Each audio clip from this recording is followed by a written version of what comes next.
Hello hi नमस्कार welcome to a new session.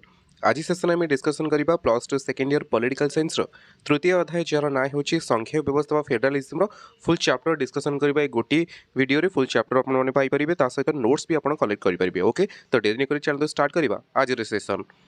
तो आज से विषय वस्तु होउची आमे आलोचना करबा आज गोटे पर गोटे जिनस आलोचना करबा। तो प्रथमे आमे आलोचना करबा संघीय व्यवस्था कोन। ओके तो संघीय व्यवस्था कोन, संघीय और ऐकिक राष्ट्र कोन, संघीय राष्ट्रर प्रकारभेद, संघीय राष्ट्रर लक्षण एवं संघीय राष्ट्रर दुर्गुण और सुगुण एगुड़िक प्रथम भाग में आलोचना करबा। तापर आमे आलोचना करबा भारतीय संघीय व्यवस्थार लक्षण कोन, तापर भारत को कहीं अर्ध संघीय राष्ट्र कहुए ताहा मते आमे आलोचना करबा। शेष में तीनोटी जो बड़ लंग टाइप हेबे आलोचना करबा केंद्र और राज्य मध्य थिबा व्यवस्थापिका संपर्क, केंद्र और राज्य मध्य थिबा प्रशासनिक संपर्क एवं केंद्र और राज्य मध्य थिबा आर्थिक संपर्क विषय आलोचना करबा। तो एगुड़िक हेउची टोटल वीडियो रे टोटल चैप्टर रो विषय वस्तु। ओके तो प्रथम आम आलोचना करबा इंट्रोडक्शन आरंभ करबा। तो भारतर संघीय व्यवस्था आधुनिक राष्ट्रगुड़ी को साधारणतः दुई भाग में विभक्त करा जायछि यथा संघीय और ऐकिक राष्ट्र। ओके आम जानिछे आधुनिक राष्ट्रगुड़ी को दुई भाग में विभक्त करा जायछि, गोटे होछि ऐकिक राष्ट्र आ गोटे होछि संघीय राष्ट्र। संघीय राष्ट्र होछि फेडरल स्टेट और ऐकिक राष्ट्र होछि यूनाइटेड स्टेट। तो आम आलोचना करबा प्रथमे संघीय राष्ट्र कोन, जो राष्ट्रर सांविधानिक क्षमता को उभय केंद्र और राज्य सरकार मध्य समान भाव में बंटन करा जायछि ताहाको संघीय राष्ट्र कहुए। तो संघीय राष्ट्र क्या कहुए, जो राष्ट्र कौन क्षमता उभय केंद्र सरकार और राज्य सरकार मध्य समान भाव में बंटन कर से सरकार को आम कौन कह से राष्ट्र को आम कह संघीय राष्ट्र। इंग्राजी शब्द फेडरेशन रु आसीचे जोटा कि लाटिन शब्द फेड्सु आसी जार अर्थ होउची चुक्ति बा राजीनामा। यूएसए होउची पृथ्वीर मन रखिथिबे यूएसए बा अमेरिका होउची पृथ्वीर सर्वपुरातन संघीय राष्ट्र बा प्रथम संघीय राष्ट्र। संघीय राष्ट्र गुड़िकर लक्षण कौन आम जाना कि गुड़िक संघीय राष्ट्र। तो संघीय राष्ट्र जो राष्ट्र में लिखित संविधान, द्वैत सरकार, स्वाधीन व निरपेक्ष न्यायालय आदि थी सेगुड़िक होउची संघीय राष्ट्र गोटे गोटे लक्षण। तो आम आलोचना कले संघीय राष्ट्र कौन, एवं आलोचना करबा ऐकिक राष्ट्र कौन।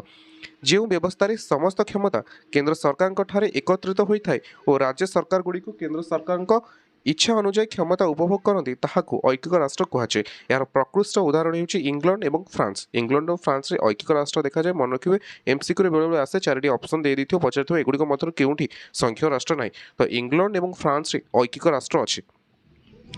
ऐकिक राष्ट्र उदाहरण गुड़िक देखिले ऐकिक राष्ट्र लक्षण कौन, क्षमतार एकत्रीकरण, एकक सरकार आदि होउची ऐकिक राष्ट्र उदाहरण वा ऐकिक राष्ट्र लक्षण। ओके आमे देखिले संघीय राष्ट्र एवं ऐकिक राष्ट्र। वर्तमान देखिबा आलोचना करिबा संघीय राष्ट्र एवं ऐकिक राष्ट्र मध्य पार्थक्य। ओके तो प्रथमे आम देखिए संघीय राष्ट्र। तो द्वैत सरकार संघीय राष्ट्र द्वैत सरकार देखा जाए एवं से भली भाव में ऐकिक राष्ट्र एकक सरकार देखा जाए। संघीय राष्ट्र रे लिखित संविधान रही बेले ऐकिक राष्ट्र रे मे भी लिखित हो पारे संविधान नहेले अलिखित हो पारे। तार गोटे एग्जांपल होउची देखंतु संघीय राष्ट्र जोठी सेठी लिखित संविधान निहाती भाव रहिबो। एग्जांपल भारत, अमेरिका एगुड़िक पाखरे लिखित संविधान बा रिटन कन्स्टिट्यूशन रही। किंतु जो गुड़िक ऐकिक राष्ट्र पाखरे मे भी लिखित कन्स्टिट्यूशन बा लिखित संविधान रहिबो नहेले अलिखित। एग्जांपल कोन ना फ्रांस गोटे ऐकिक राष्ट्र होइतला बेले ता पाखरे लिखित संविधान अछि, मात्र इंग्लैंड एक ऐकिक राष्ट्र होइतबा सत्वे ता पाखरे लिखित संविधान नै, ता पाखरे अलिखित संविधान अछि। तो दुईटी पॉइंट आलोचना कले। तृतीय पॉइंट होछि राज्य और केंद्र सरकार को मध्य क्षमता बंटन होता है, जोटा कि संघीय राष्ट्र होता है, मात्र ऐकिक राष्ट्र क्षमता बंटन हुए ना, समस्त क्षमता केंद्र सरकार हस्तरे न्यस्त थाए। ओके चतुर्थ पॉइंट जो आम पार्थक्य देखुचे जे संघीय राष्ट्र में अनमनीय संविधान थाए। अनमनीय संविधान ता अर्थ होउची केबे केबे आवश्यकता पड़े संविधान को परिवर्तन करा जाय परिबो, मात्र जोटा कि ऐकिक राष्ट्र संविधान नमनीय गोटे गोटे जगह नमनीय होता है, गोटे गोटे जगह अनमनीय होता है। संघीय राष्ट्र में निरपेक्ष न्यायपालिका देखा मिलता बेले ऐकिक राष्ट्र में न्यायपालिका निरपेक्ष हो पारे न मध्य हो पारे। ओके से भली संघीय राष्ट्र में दुई सदनीय व्यवस्था रही, जमी आम दुई सदन कौन आम लोकसभा राज्यसभा अच्छी से भली ऐकिक राष्ट्र व्यवस्थापिका उभय दुई सदनीय इंग्लैंड एवं एक सदनीय दुई सदनीय हो पारे एक सदनीय हो पारे। ओके तेरे क्यों क्यों देश में ऐकिक राष्ट्र देखा जाए, ब्रिटेन, फ्रांस, जापान, चीन, Italy, Belgium, Norway, Sweden, Spain. तो मन रखिए क्यों क्यों देश में आमर ऐकिक सरकार देखा जाए। आउ थे मुझे कहीदे ऐकिक राष्ट्र गुड़िक ब्रिटेन, फ्रांस, जापान, चीन, इटाली, बेल्जियम, नॉर्वे, स्वीडेन और स्पेन यही राष्ट्र गुड़िक हूँ ऐकिक राष्ट्र गुड़िक। और संघीय राष्ट्र हूँ युक्तराष्ट्र America, Switzerland, Australia, Canada, Russia, Brazil, Argentina और आम देश भारत में संघीय राष्ट्र देखा जाए। ओके କେଉଁ କେଉଁ ଦେଶଗୁଡ଼ିକରେ ଐକିକ ରାଷ୍ଟ୍ର କେଉଁଗୁଡ଼ିକ ସଂଘୀୟ ରାଷ୍ଟ୍ର ବର୍ତ୍ତମାନ ଗୋଟେ ଦେଖିବେ ଏକ୍ସାମ୍ପଲ୍ ଯେ କେଉଁ ଦେଶରେ ସଂଘୀୟ ରାଷ୍ଟ୍ରରେ ସେ ରାଜ୍ୟମାନଙ୍କୁ କ'ଣ କୁହାଯାଏ। ଆମ ଦେଶରେ କ'ଣ ନା ଆମ ଦେଶରେ ଗୋଟେ କେନ୍ଦ୍ର ସରକାର ରହିଲେ ଆଉ ସମସ୍ତଙ୍କୁ ରାଜ୍ୟ ସରକାର ବା ଷ୍ଟେଟ୍ସ କୁହାଯାଏ। କିନ୍ତୁ ପୃଥିବୀର ସବୁ ଦେଶରେ ତାଙ୍କର କେନ୍ଦ୍ର ସରକାର ଆଉ ରାଜ୍ୟ ସରକାରକୁ ଷ୍ଟେଟ୍ସ କୁହାଯାଏ ନା। ଆମର ଯେମିତି କହୁଛେ ଆମେ ଇଣ୍ଡିଆର ଷ୍ଟେଟ୍ସ ବହୁତ ସାରା ଅଛି, ଧର ଓଡ଼ିଶା ଷ୍ଟେଟ୍, ଛତିଶଗଡ଼ ଷ୍ଟେଟ୍, କିନ୍ତୁ ସବୁ ଦେଶରେ ସେଟା ଷ୍ଟେଟ୍ କୁହାଯାଏନି। କ'ଣ କ'ଣ କୁହାଯାଏ? ଆମେରିକାରେ ତାକୁ କୁହାଯାଏ ଷ୍ଟେଟ୍ସ, ଆମ ଦେଶ ଭଳି ଆମେରିକାରେ ଷ୍ଟେଟ୍ କୁହାଯାଏ। ସୁଇଜରଲ୍ୟାଣ୍ଡ ତାକୁ କୁହାଯାଏ କ୍ୟାଣ୍ଟନ୍ସ। ଓକେ, ସେଭଳି କାନାଡ଼ାରେ ସେଗୁଡ଼ିକୁ ପ୍ରୋଭିନ୍ସ କୁହାଯାଉଥିଲା ବେଳେ, ଆମର ବ୍ରିଟେନ୍ ମାନେ ଥିଲାବେଳେ ଆମ ଦେଶର ଯେକୌଣସି ଯେଉଁ ରାଜ୍ୟଗୁଡ଼ିକ ଥିଲା ତାକୁ ପ୍ରୋଭିନ୍ସ କୁହାଯାଉଥିଲା। ଆପଣ ଶୁଣିଥିବେ ଯେ ମାଡ୍ରାସ ପ୍ରୋଭିନ୍ସ ହଉ କି ୱେଷ୍ଟ ବେଙ୍ଗଲ ପ୍ରୋଭିନ୍ସ ହଉ, ଏଗୁଡ଼ା ସବୁ ପ୍ରୋଭିନ୍ସ ଥିଲା। ସେଭଳି ରୁଷିଆରେ ଏଗୁଡ଼ିକୁ କୁହାଯାଏ ରିପବ୍ଲିକ୍। ତ କେଉଁ କେଉଁ ଦେଶରେ ଯେଉଁଗୁଡ଼ାକ ଆମର ସଂଘ ଅଛି ସେ ସଂଘକୁ କ'ଣ କ'ଣ କୁହାଯାଏ ଆପଣ ଦେଖିଲେ। ବର୍ତ୍ତମାନ ଦେଖିବା ସଂଘୀୟ ରାଷ୍ଟ୍ରର ସଂଜ୍ଞା କ'ଣ।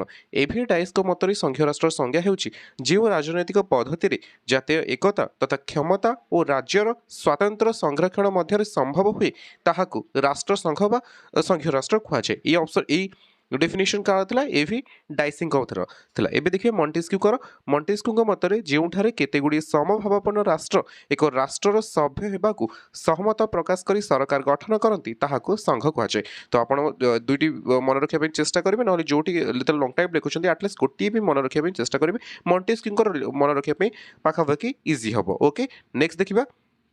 ବର୍ତ୍ତମାନ ଦେଖିବା ସଂଘୀୟ ରାଷ୍ଟ୍ରର ପ୍ରକାରଭେଦ। ଆମେ ଦେଖିଥିଲେ ଆଧୁନିକ ରାଷ୍ଟ୍ରକୁ ଦୁଇ ଭାଗରେ ବିଭକ୍ତ କରାଯାଏ। ଗୋଟିଏ ହେଉଛି ଐକିକ ରାଷ୍ଟ୍ର ଏବଂ ହେଉଛି ସଂଘୀୟ ରାଷ୍ଟ୍ର। କିନ୍ତୁ ସଂଘୀୟ ରାଷ୍ଟ୍ର ମଧ୍ୟ ଦୁଇ ପ୍ରକାର। କ'ଣ କ'ଣ ଦେଖିବା ସଂଘୀୟ ରାଷ୍ଟ୍ର କେମିତି ଦୁଇ ଭାଗରେ ବିଭକ୍ତ କରାଯାଉଛି। ତ ସଂଘୀୟ ରାଷ୍ଟ୍ର ଗୋଟେ ହେଉଛି କେନ୍ଦ୍ରାଭିମୁଖୀ ଆଉ ଗୋଟେ ହେଉଛି ବିକେନ୍ଦ୍ରୀମୁଖୀ। ଓକେ, ମନେ ରଖିବେ, ଗୋଟିଏ ହେଉଛି କେନ୍ଦ୍ରାଭିମୁଖୀ ଆଉ ଗୋଟେ ହେଉଛି ବିକେନ୍ଦ୍ରମୁଖୀ। ତ କେନ୍ଦ୍ରାଭିମୁଖୀ କ'ଣ? କେତେଗୁଡ଼ିଏ ଛୋଟ ରାଷ୍ଟ୍ର ନିର୍ଦ୍ଦିଷ୍ଟ ଉଦ୍ଦେଶ୍ୟରେ ଏକ ଚୁକ୍ତି ଦ୍ୱାରା ମିଳିତ ହୋଇ ଏକ ସଂଘୀୟ ସରକାର ଗଠନ କରନ୍ତି। ଏହାକୁ କେନ୍ଦ୍ରାଭିମୁଖୀ ସଂଘୀୟ ଶାସନ କୁହାଯାଏ।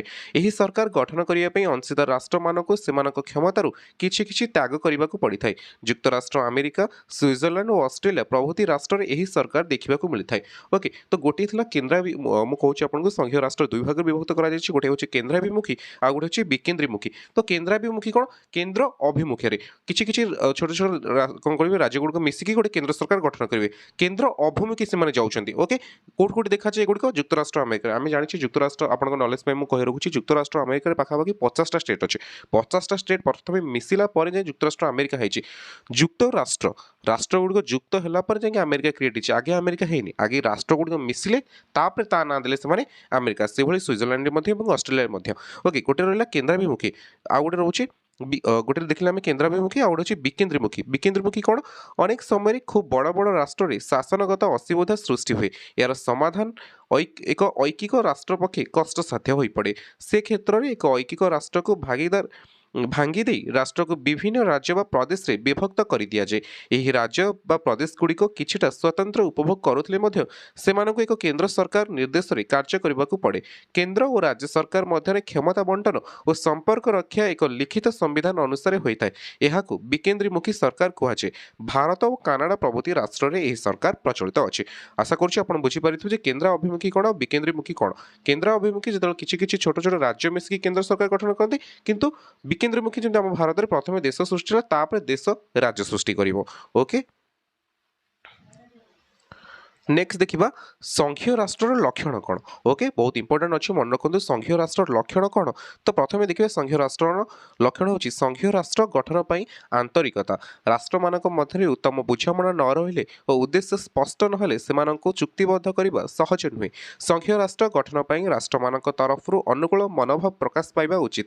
ନିଷ୍ଠାପର ଉଦ୍ୟମ ଓ ଆନ୍ତରିକତା ସଦିଚ୍ଛା ଅଭାବ ହେଲେ ସଂଘୀୟ ରାଷ୍ଟ୍ର ଗଠନ ହୋଇପାରିବ ନାହିଁ। ତ ପ୍ରଥମ ପଏଣ୍ଟ ଆପଣଙ୍କୁ କହୁଛି କି ସଂଘୀୟ ରାଷ୍ଟ୍ର ଗଠନ ପାଇଁ ଆଗେ ଯେଉଁ ଛୋଟ ଛୋଟ ରାଜ୍ୟମାନଙ୍କର କ'ଣ ନା ଗୋଟେ ଦରକାର ଆନ୍ତରିକତା ଦରକାର। ଆନ୍ତରିକତା ନହେଲେ ଗୋଟେ ସଂଘୀୟ ରାଷ୍ଟ୍ର ଗଠନ ହେବା ସମ୍ଭବପର ନୁହେଁ। ଦ୍ୱିତୀୟ କଥା ହେଉଛି ଲିଖିତ ସମ୍ବିଧାନ। ଆମେ ଜାଣିଛେ ଯେ ସଂଘୀୟ ରାଷ୍ଟ୍ରରେ କ'ଣ ନା ରାଜ୍ୟ ସରକାର ଓ କେନ୍ଦ୍ର ସରକାରଙ୍କ ମଧ୍ୟରେ କ୍ଷମତା ବଣ୍ଟନ ହୋଇଥାଏ। ତ ଏହି କ୍ଷମତା କେମିତି ବଣ୍ଟନ ହେବ? କେବଳ ଲିଖିତ ସମ୍ବିଧାନ ମାଧ୍ୟମରେ। ଲିଖିତ ସମ୍ବିଧାନରେ ସରକାର ଗଠନ ଓ ଏହାର କାର୍ଯ୍ୟ ପରିସର ପ୍ରାଞ୍ଜଳ ଭାବରେ ଲିପିବଦ୍ଧ ହେବା ଆବଶ୍ୟକ। ଉଭୟ କେନ୍ଦ୍ର ଓ ରାଜ୍ୟ ସରକାରମାନେ ସମ୍ବିଧାନକୁ ସେମାନଙ୍କର କ୍ଷମତା ଲାଭ କରନ୍ତି ଓ ସମ୍ବିଧାନର ବ୍ୟବସ୍ଥା ଅନୁସାରେ କାର୍ଯ୍ୟ କରନ୍ତି। ସମ୍ବିଧାନରେ ଲିପିବଦ୍ଧ ବ୍ୟବସ୍ଥାକୁ ରାଷ୍ଟ୍ରର ସର୍ବୋଚ୍ଚ ଆଇନ ଭାବେ ସମ୍ମାନ ଦିଆଯାଏ। ଆଇନଗୁଡ଼ିକ ଲିଖିତ ନ ରହିଲେ କେନ୍ଦ୍ର ରାଜ୍ୟ ମଧ୍ୟରେ ଭୁଲ ବୁଝାମଣା ସୃଷ୍ଟି ହେବ ଅସମ୍ଭବ ନୁହେଁ। ଏଣୁ ସଂଘୀୟ ରାଷ୍ଟ୍ର ଗଠନ ପାଇଁ ଲିଖିତ ସମ୍ବିଧାନ ରହିବା ଉଚିତ। ଓକେ, ଆମେ ଦେଖିଲେ कौन ना संघीय राष्ट्र दुईटा लक्षण देखिले प्रथम देखिले संघीय राष्ट्र गठन पर आंतरिकता द्वितीय देखिले लिखित संविधान ओके देखिए तृतीय कौन रही संघीय राष्ट्र लक्षण द्वैत सरकार ओके आम जाने संघीय राष्ट्र प्रथम आम जाने संघीय राष्ट्र क्या कहुए जो क्षमता बंटन हुए जब दुईटी अधिक सरकार नथिबो ताले क्षमता बंटन केमिति हबो ओके तो तृतीय लक्षण होची संघीय राष्ट्र द्वैत सरकार कौन संघीय राष्ट्र दुई प्रकार शासनकारी संस्था थाए केंद्र सरकार एवं राज्य व प्रदेश प्रादेशिक सरकार एमानक कार्य परिसर निर्धारित बा वर्णित देशर एकता और अखंडता को प्राधान्य देवा संगे संगे स्थानीय समस्या गुड़िकर यथाशीघ्र समस्या समाधान यही व्यवस्था द्वारा कराई पारे संविधान प्रदत्त नियम अनुसार उभय सरकार शासन कार्य परिचालना करुथिबारु सेमानक मध्य मतभेद प्राय देखा जाए नहीं ओके एवं चतुर्थ आम देखिए कौन रही चतुर्थ लक्षण संघीय राष्ट्र क्षमता बंटन बा डिस्ट्रीब्यूशन ऑफ पावर्स कार्य परिसर निर्धारित नहेले कौनसी सरकार ठीक भावे एवं स्वाधीन भावे कार्य करि पारिबो नाही से राज्य मानकर तथा केंद्र स्वातंत्र्य रक्षा करबा क्षमता बंटनर अन्यतम मुख्य उद्देश्य एणु उभय सरकार मध्य क्षमता बंटन लिखित संविधान अनुसार कराइबा आवश्यक जातीय स्वार्थ सम्बलित विषय गुड़िक यथा प्रतिरक्षा अर्थ जोगाजोग वैदेशिक व्यापार कार्यक्रम केंद्र सरकार न्यस्त थिला बेले राज्य सरकार गुड़िक स्थानीय समस्या यथा कृषि शिक्षा स्वास्थ्य आदि समाधान करती केतेक देश में केते गुड़ी दायित्व को उभय केंद्र और राज्य सरकार युग्म भाव बहन करिथांती ओके तो ये थिला तृतीय लक्षण द्वैत सरकार और चतुर्थ लक्षण होची क्षमता बंटन आम देखिए परवर्ती लक्षण कौन रही निरपेक्ष न्यायालय केंद्र और राज्य सरकार मध्य क्षमता को बंटन को केंद्र कर संघर्ष उपजीवार और संविधान व्याख्या और विश्लेषण आवश्यकता अनुभूत हेले तार समाधान करने संघीय राष्ट्र में एक स्वाधीन तथा निरपेक्ष न्यायालय रहिबा आवश्यक ये न्यायालय निष्पत्ति को उभय केंद्र और राज्य सरकार मानिबा बाध्य तो ये थिला परवर्ती देखिए कौन रही लक्षण संघीय राष्ट्र द्वैत नागरिकता अमेरिका परि संघीय राष्ट्र दुई प्रकार नागरिकता देखा मिले जड़े व्यक्ति राज्यर नागरिकता सहित संघीय नागरिकता उपभोग करे मात्र भारत भली संघीय राष्ट्र एकक नागरिकता प्रचलित एठारे जड़े व्यक्ति केवल भारतर नागरिक ही हुए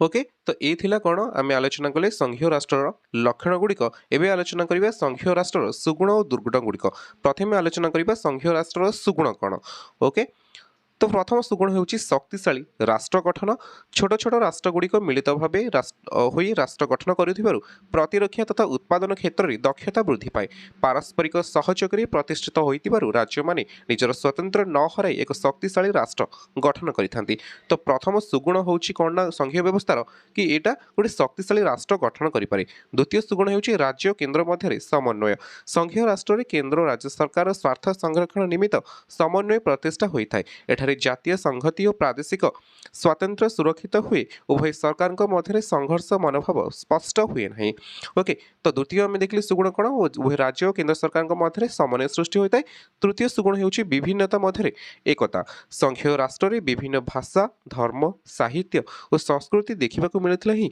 प्रशासनिक क्षेत्र में ताहा कौनसी बाधा सृष्टि करे नहीं बरं यह द्वारा एकता सृष्टि हुए तो आम तीनोटी आलोचना कले सुगुण आउ आलोचना करबा आउ कौन कौन सुगुण हो पार प्रादेशिक स्वतंत्र संघीय शासन में प्रादेशिक शासन और स्वतंत्र उपर गुरुत्व आरोप कराए संविधान नियम अनुसार राज्य सरकार माने स्वाधीन भाव कार्य करती सेमानक कार्य केंद्र सरकार हस्तक्षेप करती नहीं अन्य एक सुगुण होउची केंद्र सरकार भारामुक्ति कौन दायित्व टिके हाल्का हो जाती राज्य स्तरीय प्रादेशिक सरकार माने सेमानक अंचल समस्या समाधान करती यह फल केंद्र सरकार अनेक गुड़िए दायित्व मुक्त होता है राष्ट्र सामग्रिक विकास चिंता करने को केंद्र सरकार अधिक समय और सुजोग पाई नेक्स्ट सुगुण होउची संविधान शासन उभय केंद्र और राज्य सरकार संविधान द्वारा प्रदत्त क्षमता गुड़ी उपभोग करती संविधान परिसीमा बाहर को कहीं जापारती नहीं कौन आईन संविधान विरुद्धाचरण कले विचार द्वारा असिद्ध घोषित हुए एणु संघीय राष्ट्र संविधान शासन प्रदर्शित होता है तो युड़क आम देखिले संघीय राष्ट्र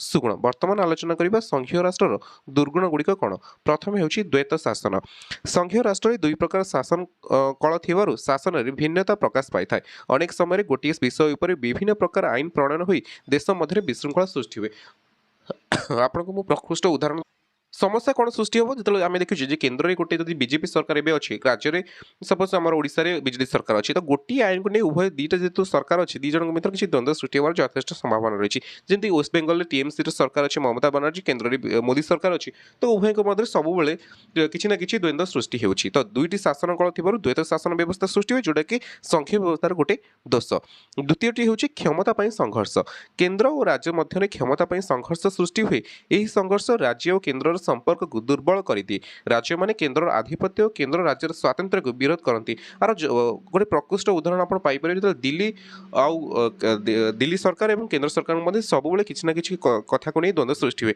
जो दिल्ली निजक स्वतंत्र देखा चेष्टा कला बेले केन्द्र सरकार दिल्ली उपर निजर आधिपत्य विस्तार करने चेष्टा करती तो जो दुईटी सरकार रुईटी अलग अलग पॉलिटिकल पार्टी सरकार रही कौन क्षमता संघर्ष देखा मिले तापर हूँ व्ययबहुल राष्ट्रसंघ गठन परिचालना एक व्यय सापेक्ष व्यापार अटे एथिरे केन्द्र और राज्य सरकार समांतराल भाव गठन कर बहु सरकारी कर्मचारी नियुक्ति और सरकारी शासन प्रतिष्ठा करा जाय थाए तो एगुड़िक सब हूँ कौन ना एगुड़िक सहित आहरी दुईटी रही कौन ना आर्थिक वैषम्य और संघ भांगी जीवार संभावना तो एगुड़िक सब गोटे गोटे हूँ संघीय व्यवस्थार दुर्गुण पूर्व आम डिस्कसन कर सारी कि संघीय व्यवस्थार लक्षण कौन आम डिस्कसन कर सारी कि बर्तमान में डिस्कसन करवा भारत परिप्रेक्षी में भारतर जो संघीय व्यवस्था अच्छी तार लक्षण कौन बा उपादान कौन तो प्रथम भारतीय संविधान जो संघीय व्यवस्था अच्छी तार लक्षण हो द्वैत सरकार बा डुआल गवर्नमेंट भारत में द्वैत सरकार व्यवस्था प्रचलित प्रत्येक नागरिक दुईटी सरकार अधीन यथा राज्य सरकार जो से बास करे द्वितीय हूँ भारत सरकार आम उभय सरकार निर्वाचन प्रक्रिया अंशग्रहण करूँ और उभय केन्द्र और राज्य सरकार आईन मानि था आम उभय सरकार को कर प्रदान टैक्स प्रदान कर द्वैत सरकार देखो आम केन्द्र जेहेतु आम फेडरालिज्म बा संघीय व्यवस्था अच्छी दुईटी सरकार अधीन में रोचे जोटा कि आमको कहुए द्वैत सरकार आम दुईटा सरकार अधीन रोचे गोटे हूँ केन्द्र सरकार और गोटे राज्य सरकार यहाँ हूँ द्वैत सरकार माने दुईटी सरकार सेकेंड हूँ केन्द्र और राज्य मध्य क्षमता बंटन भारतीय संविधान उभय केन्द्र राज्य सरकार मध्य क्षमता विभाजन करिछि समस्त क्षमता मुख्यतः तीन भाग में विभक्त करा जायछि यथा केन्द्र तालिका जो कि पूर्व 97टी विषय था बर्तमान 100टी विषय अच्छी निश्चित भाव मन रखिए क्वेश्चन आसे पूर्व केन्द्र तालिका केतोटी विषय अच्छी पचारि पारे एमती कि बर्तमान केन्द्र तालिका केतोटी विषय अच्छी तो पूर्व था 97 बर्तमान अच्छी 100टी विषय से जोगुड़ी को नहीं केन्द्र सरकार आईन प्रणयन करते केन्द्र तालिका केवल केन्द्र आईन तैयारी समग्र देश में लागू होता है राज्य तालिका पूर्व 600टी विषय था बर्तमान 61टी विषय अच्छी जहाँ उपर राज्य सरकार मैंने आईन प्रणयन करते और निज राज्य में लागू करते जुग्म तालिका 52टी बर्तमान अच्छी पूर्व किंतु 47टा थिला यही विषय गुड़िक नहीं उभय केन्द्र और राज्य सरकार आईन प्रणयन करते दुईटी लक्षण देखिले भारतीय संघीय व्यवस्थार प्रथम लक्षण होउछि द्वैत सरकार और द्वितीय लक्षण होउछि केन्द्र और राज्य मध्य क्षमता बंटन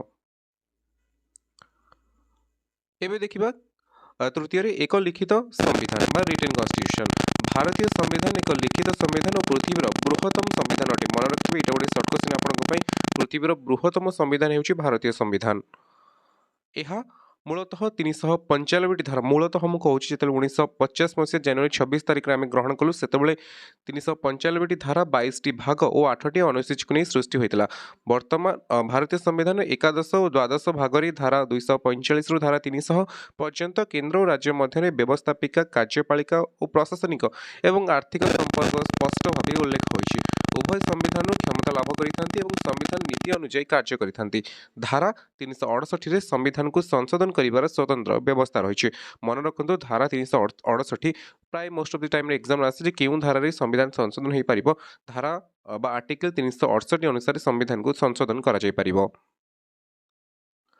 चतुर्थ देखिए कौन रही भारतीय संविधान संघीय व्यवस्थार लक्षण अनमनीय संविधान अनमनीय जहाँ को चेंज करहब संघीय ढांचा यथा केन्द्र और राज्य मध्य संपर्क संशोधन क्षेत्र में संविधान अनमनीय पद्धति अनुसरण करें यथा संशोधन जनित प्रस्ताव प्रत्येक गृह संख्याधिक सदस्य उपस्थिति और 2/3 सदस्य समर्थन द्वितीय संसद उभय गृह गृहीत संविधान संशोधन प्रस्ताव अर्धाधिक राज्य विधानसभा स्वीकृति आवश्यक वास्तव में यह एक कष्टसाध्य और कठोर पद्धति अटे क्षमा करेंगे प्रथम कहीदे कि अनमनीय संविधान अर्थात जहाँ को चेंज करहबनी आम भारत संविधान किछिटा जगह नमनीय और किछिटा जगह अनमनीय किछि जगह यहाँ अनमनीय जोटी कन्स्टिट्यूशन चेंजेस जोटी प्रस्ताव आसता है किसी जगह ता बहुत चेंज करबा कष्टकर किंतु जोड़ी नमनीय क्षेत्र रे अछि आराम से सेटा चेंजेस हेई परिबो किछि सपोज गोटे राष्ट्र ना गोटे राज्यर ना चेंज करी हबो बा ता सीमा परिवर्तन कराଯିबो सेई जगह रे संविधान परिवर्तन करबा बा संशोधन करबा टिके कष्टसाध्य किंतु ताहा जदि उभय राज्य सरकार एवं केंद्र सरकार सहमति प्रकाश करे ताहा चेंज करिबारे कोनोसी प्रकार कष्टसाध्य नुहे। ओके नेक्स्ट देखिबा नेक्स्ट हेउची स्वाधीन एवं निरपेक्ष न्यायालय भारत संविधान एक स्वाधीन और निरपेक्ष न्यायालय व्यवस्था रही और उच्चतम न्यायालय यार शीर्ष उच्चतम न्यायालय निम्नलिखित संघीय विवादर समाधान करिथाए यथा केंद्र और राज्य मध्य विवाद राज्य और राज्य मध्य केंद्र राज्य और एकाधिक राज्य मध्य विवाद हेले उच्चतम न्यायालय संविधान जो व्याख्या करती ताहा चूड़ांत जदि कौनसी राज्य सरकार और केंद्र सरकार सांविधानिक नीति को उल्लंघन कर आईन प्रणयन करती तेज से आईन को उच्चतम न्यायालय असंवैधानिक आଳରେ नाकच କରିଦେଇପାରେ ତ ଏଇଠି ଥିଲା ଭାରତୀୟ ସଂଘୀୟ ବ୍ୟବସ୍ଥାର ପଞ୍ଚମ ଲକ୍ଷଣ ଯାହା ହେଉଛି ସ୍ୱାଧୀନ ଏବଂ ନିରପେକ୍ଷ ନ୍ୟାୟ ଷଷ୍ଠ ଲକ୍ଷଣ ହେଉଛି ଭାରତୀୟ ସଂଘୀୟ ବ୍ୟବସ୍ଥାର ଦୁଇ ସଦନୀୟ ଯୁକ୍ତରାଷ୍ଟ୍ର ଆମେରିକା ସୁଇଜରଲ୍ୟାଣ୍ଡ ରୁଷିଆ ପରି ସଂଘୀୟ ରାଷ୍ଟ୍ରମାନଙ୍କରେ ଦୁଇ ସଦନ ବିଶିଷ୍ଟ ବ୍ୟବସ୍ଥାପନ ବିଭାଗ ରହିଛି ଭାରତର ସଂସଦ ମଧ୍ୟ ଦୁଇ ସଦନ ବିଶିଷ୍ଟ ଯଥା ଲୋକସଭା ଯାହାକି ଜନସାଧାରଣଙ୍କ ପ୍ରତିନିଧିମାନଙ୍କୁ ନେଇ ଓ ରାଜ୍ୟସଭା ରାଜ୍ୟଗୁଡ଼ିକର ପ୍ରତିନିଧିମାନଙ୍କୁ ନେଇ ଗଠିତ ଆମେରିକାର ସିନେଟ୍ ବା ଅପର ହାଉସରେ ପ୍ରତ୍ୟେକ ରାଜ୍ୟ ସମାନ ସଂଖ୍ୟକ ପ୍ରତିନିଧି ଥିଲାବେଳେ ଭାରତର ରାଜ୍ୟସଭାରେ ଏହା ଦେଖାଯାଏ ନାହିଁ କିନ୍ତୁ ଦେଖାଯିବା କାରଣ ବି ଅଛି ଯେ ଯେମିତି ଧର ଆମର 10 ଜଣ ରାଜ୍ୟସଭାକୁ ନିର୍ବାଚିତ ହେଉଛନ୍ତି ଓଡ଼ିଶାରେ କିନ୍ତୁ ସବୁ ରାଜ୍ୟ ନୁହେଁ ଏଟା ଲୋକ ସଂଖ୍ୟା ଅନୁସାରେ ସ୍ଥିର କରାଯାଇଥାଏ। ଓକେ एबे देखिबा भारतीय संविधान जो ऐकिक आमे संघीय व्यवस्थार जो भारतीय संविधान संघीय लक्षण देखिले वर्तमान देखिबा ऐकिक लक्षण एटी गोटे इंपोर्टेंट क्वेश्चन आपण मन रखिबे जे जतिक सारा ऐकिक लक्षण हबो एगुडी जदि गोटे क्वेश्चन आसे मोस्ट ऑफ द टाइम रे एग्जाम रे आसे कोना भारत हेउची को अर्धसंघीय राष्ट्र बा क्वासी फेडरल स्टेट जोटा कि कहितले कि केसी होयर कहितले भारत हेउची को अर्धसंघीय राष्ट्र जदि क्वेश्चन आसला भारत एक अर्धसंघीय राष्ट्र वर्णना कर तो एई पॉइंट गुडा आपण सेठी ऐड करि परिबे तो कोन देखिबा कोन रहिछि भारतीय संविधान रे शक्तिशाली ऐकिक उपादान सह राष्ट्रसंघीय व्यवस्था रही एणु केपी मुखर्जी परी गवेषक मत प्रकाश करती जे भारत अवध एक राष्ट्रसंघी नुहे एपरिक केसी होयर भारत को अर्धसंघीय राष्ट्र भाव वर्णना कर जहाँकि पूर्व आपको कहते केसी होयर भारत को एक अर्धसंघीय राष्ट्र क्वासी फेडरल स्टेट भाव एक्सप्लेन कर भारत संविधान ऐकिक उपादान गुड़िक निम्न प्रदान करागला आम आलोचना करिया कौन कौन रही प्रथम होची एक शक्तिशाली केंद्र सरकार एगुड़िक आम आलोचना करछे कौन भारत जो ऐकिक आम जाने भारत एक संघीय राष्ट्र हेबा सत्वे मध्य भारत किछिटा ऐकिक लक्षण रही ओके प्रथम लक्षण होची एक शक्तिशाली केंद्र सरकार भारत संविधान ऐकिक उपादान स्वरूप एथिरे एक शक्तिशाली केंद्र सरकार कम पई व्यवस्था करा जायछि उदाहरणतः केंद्र तालिकाभुक्त 100टी विषय प्रतिरक्षा सामरिक बाहिनी वैदेशिक व्यापार युद्ध शांति रेल डाक और तार आमदानी रप्तानी जोगाजोग नौवाणिज्य आंतर्जातिक वाणिज्य विमान चलाचल आयकर बृहत शिल्प इत्यादि गुरुत्वपूर्ण और लाभकारी विषयगुड़िक उपर आईन प्रणयन क्षमता केवल केंद्र सरकार उद्दिष्ट रही से भली जुग्म तालिकाभुक्त 52टी विषय उपर उभय केंद्र और राज्य सरकार मानक आईन प्रणयन क्षेत्र में समान क्षमता रही किंतु जदि कौनसी समय केंद्र सरकार केंद्र आईन और राज्य आईन मध्य विवाद सृष्टि हेले केंद्र आईन प्रभाव विस्तार करिथा एठी गोटे कथा मन रखिबे इंपोर्टेंट क्वेश्चन रहबो जे जदि जुग्म तालिका केंद्र तालिका तो केंद्र आईन प्रणयन करिबो एवं राज्य तालिका तो उभय राज्य करिवे किंतु जोटी जुग्म तालिका आसी उभय राज्य और केंद्र जोटी आईन आइन परिबे सेही जगह जदि गोटी आईन को नै केंद्र सरकार एवं राज्य सरकार मध्य विवाद सृष्टि हुए ताहले कहा आईन प्रभाव विस्तार करिवो ताहले केंद्र सरकार को आईन ही रहिबो ओके भारत संविधान धारा 248 अनुसार अवशिष्ट क्षमता गुडी को केंद्र सरकार को न्यस्त कराइछि एठी गोटे क्वेश्चन आपण मन रखिबे धारा 48 रे लिखा है धारा 248 रे आमे जानिछि हमर चारोटी तीनोटी तालिका तो अछि केंद्र तालिका राज्य तालिका एवं जुग्म तालिका ताको छाड़ी किछि अवशिष्ट क्षमता मध्ये अछि आ ए अवशिष्ट क्षमता कहा हाथ रे अछि केंद्र रे किंतु अमेरिका रे जदि हम एग्जांपल नबा अमेरिका रे अवशिष्ट क्षमता बा रेसिडुअरी पावर गुड कहा हाथ रे अछि सेठी अछि राज्य गुड हाथ रे ओके नेक्स्ट देखिए 2 नंबर रे भारतीय अर्धसंघीय भारत को कहीं अर्धसंघीय राष्ट्र कहुचे भारत जो ऐकिक लक्षण अच्छी कौन कौन सेकेंड होची राज्य पुनर्गठन एवं राज्य सीमा निर्धारण क्षमता संविधान धारा 3 केंद्र सरकार को यही क्षमता प्रदान करिछि राज्य मानकर बिना स्वीकृति केंद्र यही क्षमता प्रयोग करि परिबो 1956 मसीह केंद्र संसद राज्य पुनर्गठन आईन अनुसार राज्य मानकर सीमा परिवर्तन करितला एपरिक आसाम रो उत्तर पश्चिम सीमांत प्रदेश बा एनडब्ल्यूएफपी परिवर्ते आसाम मेघालय नागालैंड अरुणाचल प्रदेश मणिपुर त्रिपुरा और मिजोराम परी 7टी राज्य सृष्टि करा जायथिला पंजाब और केंद्र शासित हिमाचल प्रदेश को नहीं 3टी राज्य पंजाब हिमाचल प्रदेश और हरियाणा सृष्टि होइछि सेभଳି सीमा परिवर्तन करी नूतन उत्तर प्रदेश बिहार और मध्य प्रदेश को परिवर्तन करी नूतन भाव 3टी राज्य उत्तरांचल जार ना एवं उत्तराखंड अच्छी झाड़खंड और छत्तीसगढ़ सृष्टि करा जायछि। तृतीय भारतर ऐकिक लक्षण जरुरीकालीन परिस्थिति संविधान भाग 18 जरुरीकालीन परिस्थिति संबंध में उल्लेख रही प्रकृत में ऐकिक राष्ट्र स्वरूप को सूचाई थाए। समस्त 3टी जरुरीकालीन परिस्थिति जातीय धारा 352 राज्य 356 और आर्थिक धारा 360 मन रखिए भेरी भेरी इंपोर्टाट जे कौ धारा कौन लिखाई। ओके, धारा 352 जातीय जरुरीकालीन परिस्थिति, धारा 356 राज्य जरुरीकालीन परिस्थिति, धारा 360 आर्थिक जरुरीकालीन परिस्थिति विषय जहाँकि राष्ट्रपति जारी करती और राज्यगुड़ी को केन्द्र निर्देश मानने को बाध्य। राज्य जरुरीकालीन परिस्थिति समय राज्य तालिकाभुक्त समस्त विषय वस्तु उपर केन्द्र संसद आईन प्रणयन करें। तेणु जरुरीकालीन परिस्थिति समय केन्द्र सरकार ऐकिक राष्ट्र भली जेकोसी नियम प्रणयन करने को सक्षम होता।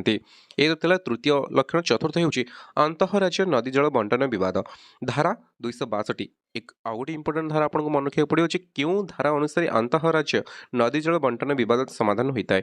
तो धारा 262 अनुଯାयी केंद्र संसद अंतःराज्य नदी जल बंटन और विवादर समाधान क्षेत्र में क्षमता पाई। एथिरे उच्चतम न्यायालय किंबा अन्य कौन न्यायालय हस्तक्षेप करें। ओके, चतुर्थ देखिए। पंचम होउछि एकक संविधान।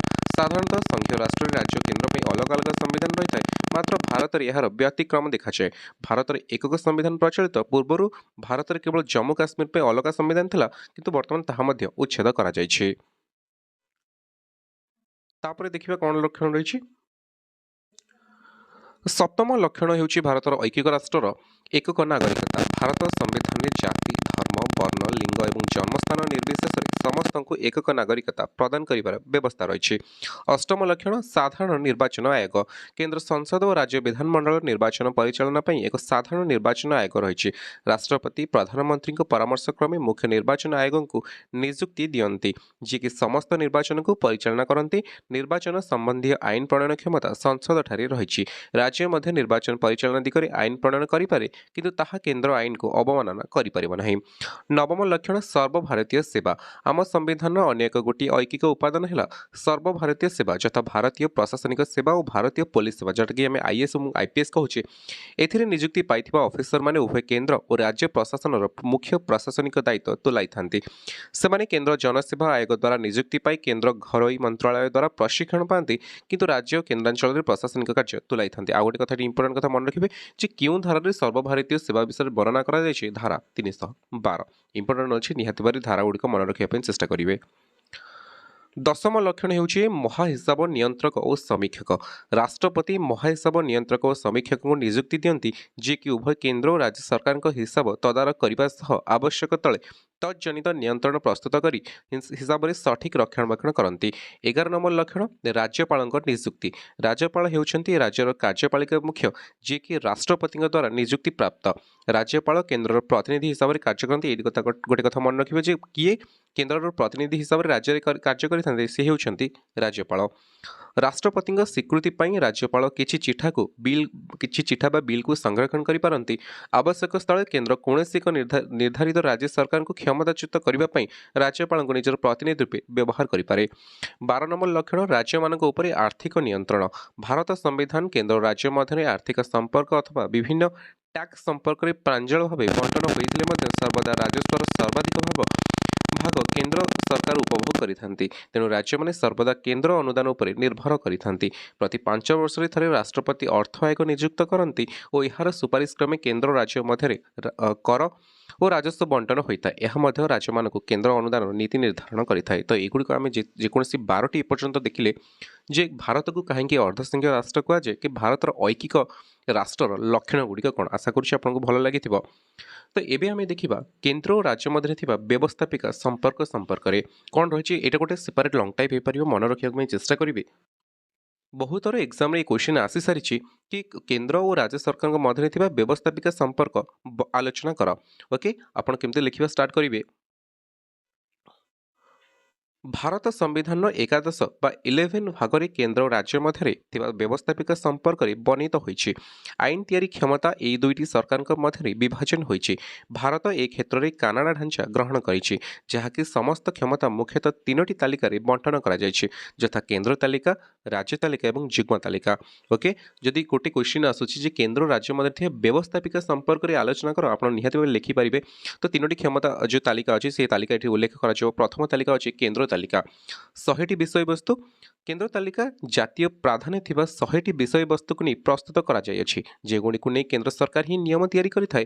ଉଦାହରଣତଃ ଯେଉଁଗୁଡ଼ିକୁ ନେଇ କେନ୍ଦ୍ର ସରକାର ନିୟମ କରିଥାଏ, ଉଦାହରଣତଃ ପ୍ରତିରକ୍ଷା, ବୈଦେଶିକ ନୀତି, ମୁଦ୍ରା, ଆଣବିକ ଶକ୍ତି, ଯୁଦ୍ଧ ଓ ଶାନ୍ତି ପ୍ରତିଷ୍ଠା, ଜାତୀୟ ସମ୍ବଳ, ଖଣିଜ ତୈଳ, ଡାକ ଓ ତାର ବିଭାଗ, ଜାହାଜ ଓ ବିମାନ ଚଳାଚଳ, ନିର୍ବାଚନ, ଜନଗଣନା, ଉଚ୍ଚଶିକ୍ଷା ଇତ୍ୟାଦି।